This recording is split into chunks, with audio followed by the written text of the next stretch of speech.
I appear to live rent-free in the minds of some of my Republican colleagues. So this came across my feed the other day, and I got a little annoyed when it first started. So I scrolled by. Then I decided that maybe I was being too harsh, and so I watched the whole thing through the next day, which was today, and I got more annoyed. So now, before I jump into criticisms of Representative McBride, I'll issue some compliments. Number one. I think it's wonderful, and I commend her for being the first openly transgender member of Congress. I think that's great. The first transgender state house representative of Massachusetts was Althea Garrison, by the way, who served from 93 to 95. She was not openly transgender while she served. And I believe after that, she could never get elected. She kept trying to run. She might actually be a little conservative or something. I forget. But anyways, she was outed by the media later on. So she didn't ever come out on, she didn't want to be outed. But she was by the media. So that's that one. The other thing I can say is I commend Representative McBride for clapping back at the transphobic chairman who misgendered her by misgendering him. And I applauded that. I think it was on Blue Sky. And so those are some compliments I can give. Now, to the criticisms. Now, we can all remember when Sarah McBride was first elected and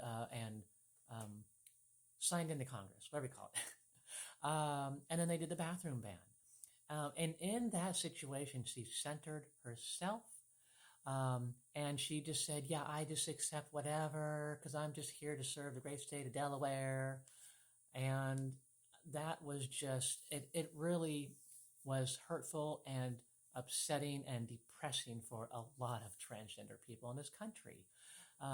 Because not only did she center herself, but she ignored the fact that there are other transgender people in Congress, like aides for senators and for representatives. There's a lot of them. Just like there are a lot at the state level. I know some of them. And so, but on top of that, anybody who's transgender who comes in there is not going to be able to use the bathrooms now according to their gender.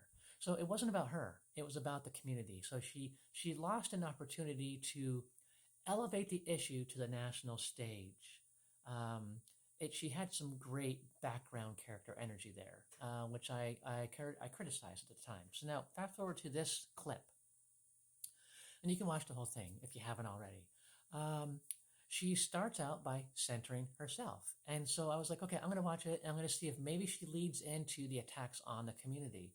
But she continues to center herself. And then she talks about how, and it's kind of like one of those, how dare you, sir, kind of things that Democrats do, the technocrats, or the technocratic approach, where she begins to say, oh, they're not being serious, they're weird, they don't do anything serious, they're just goofing around, they're just being goofy.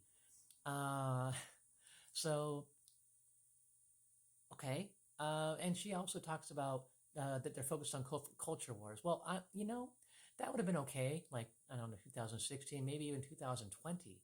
But we're in the post-culture wars era. We're in the fascist era right now. So the framing shouldn't be, oh, they're goofy, they just think about culture wars, because that's just a broad brush.